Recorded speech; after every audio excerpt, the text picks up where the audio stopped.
The Save America Act, the president continues to urge the Senate to act on it. John Thune can't. And John Thune keeps trying to politely explain to the president he couldn't do it if he wanted to. It's not a matter of Thune's agreement with the president or willingness to do it. This would eat up Senate floor time. Democrats could offer unlimited amendments. Doesn't I know the president sometimes calls for things that his advisors know are bad ideas, and maybe they tell him and he disregards them. But Larry, what's the president hoping for here? All he's doing is fighting with his own team. All he's doing is asking for something that can't be done. What's the best case here for the president? Well, first of all, I'd like to sort of let's accept a premise that maybe Donald Trump knows politics a little better than John Thune. John Thune has never really been in a competitive race other than when he won his Republican primary in South Dakota. Donald Trump has won some pretty tough political fights. And I don't know, I could be wrong about this, but I think it's pretty good politics to make Democrats stop all of the votes on the floor of the Senate and stand there and explain to the American people that we're going to grind everything to a halt so that we don't have any sort of proof that people who are registering to vote are citizens. Make them die on that hill. Make them actually spend some time communicating to the American people that they're not interested in ensuring only U.S. citizens are voting in our elections. I think there might be some political benefit to that. Kevin? Listen, I think, polling suggests that strong majority of Americans want voter ID. We passed a bill that did that. Democrats unanimously 5 years ago when we were in the majority. We tacked on some other things like making Election Day a national holiday and things like that. When the president in that speech yesterday in that town hall from Florida says, if you pass the SAVE Act, Republicans will win the midterms. That's not great messaging and encouragement to the Democrats to even entertain conversations about how we can increase voter security in this country. Then that seeds us. The more we're going to say, okay, this is a political sham that the president is trying to do in order to win the midterms. If he just stuck to line that was voter bad ID, messaging. that's following on the heels a month ago of him saying he wants Republicans to take over elections in this country, right? So again, I think, the problem is with the president's rhetoric on this. Majority of Americans support key components of this bill. If he could just stick to that, he would be better off. And he puts John Thune in an unenviable position where John has said he's not going to change anything with the Senate rules. You try this and you fail in the Senate, it works even farther against Republicans standing in the midterms. Don't attempt this Kevin, and fail. Like that will happen because of John Thune's position. From a Republican voter's perspective, there is a real danger here for John Thune and the Republican leaders because there's some thought now that they might lose their majority. And they're going to have to go to those states where they're in danger of losing their majority and say, yeah, you got to keep us in the majority. And a Republican voter is going to say, why? Why? You've got the majority now and you won't even move on this fundamental thing that 90% of Republicans want you to do.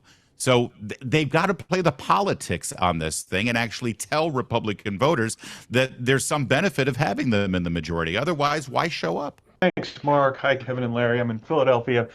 And thank you. I want to echo that. Thank you, Charles, for your service.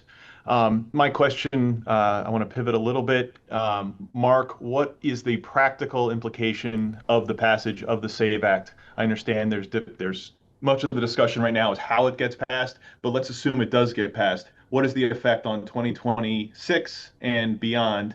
And second question for everyone, should Nexters be paying attention to the FBI's efforts to secure voting data from myriad states at this point? Matthew, those are two excellent questions, and I have to say I would bring humility to answering them both. But I'm gonna let my colleagues answer the second one, and then I'll address the first one. Larry, thoughts on what the president's up to with these seizure of voting records? I don't know. I honestly, and I actually, have some sources within certain departments who've been part of this, and nobody's saying a dang thing to me, and there hasn't been any reporting about it, right? I will say this in a broader respect, though, when it touches on the SAVE Act. I hope, and I'm sure Kevin will agree with me, one of the most debilitating developments in our constitutional republic that utilizes democracy to choose our representatives is that in every major election, it seems that the people on the losing end believe in their heart that the other side cheated and that they rigged it in one way or another, whether it's Russia or whether it's hanging chads or it's, stuffing the drop boxes during COVID.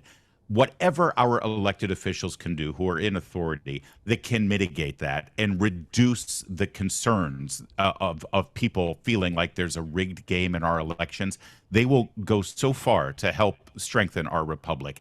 We need to, the reason why we have election integrity laws is not because there have been violations, but it's to ensure for the rest of us that there can't be any violations. And that's why these things are important. Kevin. Matthew, two great questions. I think part of the element is of both what we saw in Georgia a few weeks ago with those subpoenas and Tulsi Gabbard being on the ground there and see ballots, and now what we're seeing out of Maricopa County, Arizona, two key counties that propelled President Biden to win the 2020 election. I think there's likely some hope from and misplaced hope on the part of the president that he's going to discover some widespread malfeasance or something like that, and then draw attention to that to make the claim that we need to pass these laws, or if not, I need to take this executive action and take over these elections. So I think it's, again, the president is still, despite returning to the White House, still obsessed with the 2020 election and continues to bring it up. He brought it up again just last week. So it is still this singular obsession of the president, and he's going to subpoena as many ballots as he can to try and make the point, but the point isn't there for him to make. Yeah. Kevin, is it possible that he's obsessed with it not because of his own personal loss in the election, but because he actually believes that there's a undermining of legal voting going on in this country, and that in certain states or certain counties they need to have stronger laws? Is it possible that his obsession is because he cares about the process in this country and that we have election integrity? I mean, I'd like to say that's the case, but I do think he's still obsessed with losing to Joe Biden, and the fact that as an incumbent president, it's really hard to do that, and he still is sore about that, despite winning the popular vote for the Republican Party. This is something we haven't seen in a generation in his return to the White House. I think it's still a singular obsession about that, not necessarily about the voter integrity element. Would you say the same thing about Hillary Clinton and Russian collusion? Again, losers try to justify their losses all the time. We saw it with Stacey Abrams, to your point, in Georgia, right? Refusing to concede. Democrats do it. Republicans do it. We called into question the 2000 election, Bush versus Gore, because of that too. So any efforts to delegitimize a free and fair election is not good in this country, especially as we celebrate 250, where Matthew is located right now in Philadelphia. Agree. So Matthew, I'll say again, I have a lot of humility about this because I think it's kind of unpredictable. I think here's some things that would happen. The Republicans would trumpet it as an accomplishment and try to use it to energize the voters to turn out to say, look, we're delivering.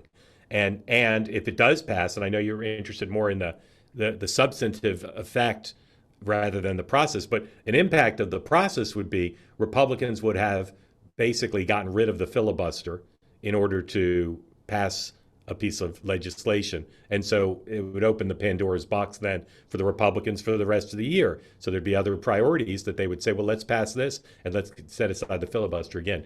I think the Democrat, it's probably go ahead, Kevin. And Mark, not just the filibuster, but also the amendment process too. Yeah. As part of this, which is critical. If you can fast track legislation, that's also a key component here too. 100%. So this is not definitely true, but Republicans think it's true, and I think Democrats would probably say it's true.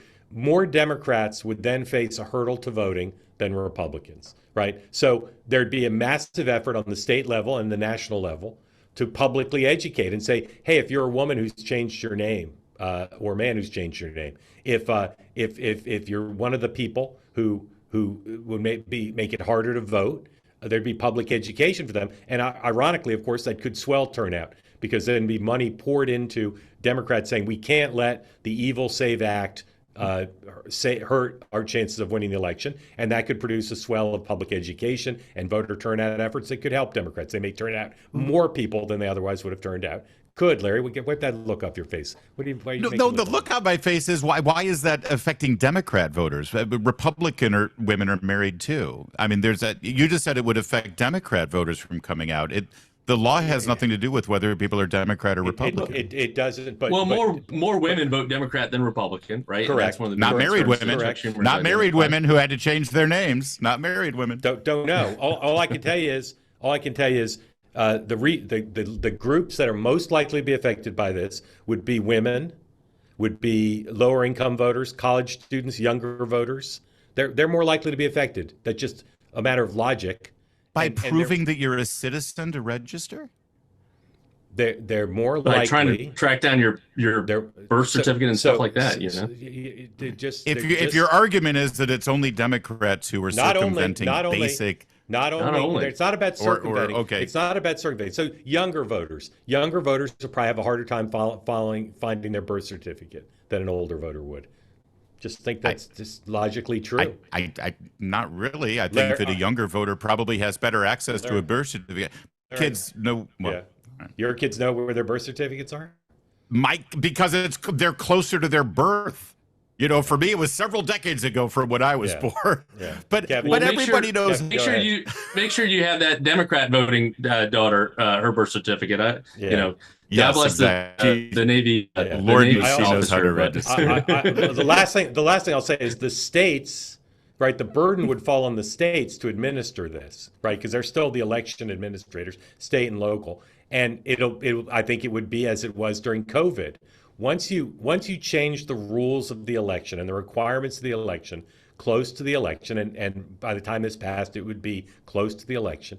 You're asking the states to do more with already an overburdened system, and the states that adapt to this better will do better, and then there'll be litigation about it, etc. But it's very unpredictable. Mark, just to push you a little further, do you think it has an impact, a noticeable impact, or will it change the outcome of the midterms?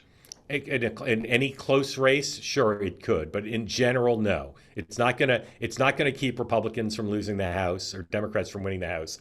It's not going to change the results of any individual Senate race unless they're razor close, in which case, you know, the wings of a hummingbird can change the outcome. Larry? Can I just add, again, I get so frustrated, and I apologize, but the exact same identification to prove your citizenship that you would need to register to vote in the SAVE Act is the exact same proof of citizenship every single person in this country has to show when they get a job, when they fill out their I-9 form. Yeah. So all of those people who can't find their birth certificate or passport, do they have jobs? Do they work? No. I didn't hear anybody argue with you about the merits of whether it should pass, Larry.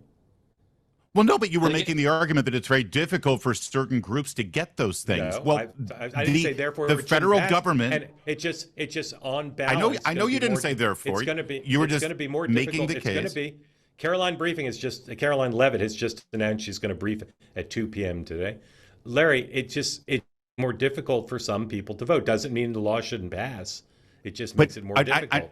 I know, but everyone who argues that it makes it difficult for people to vote, we already have laws in place. Then it's just as difficult for those people to get a job. Just recognize that.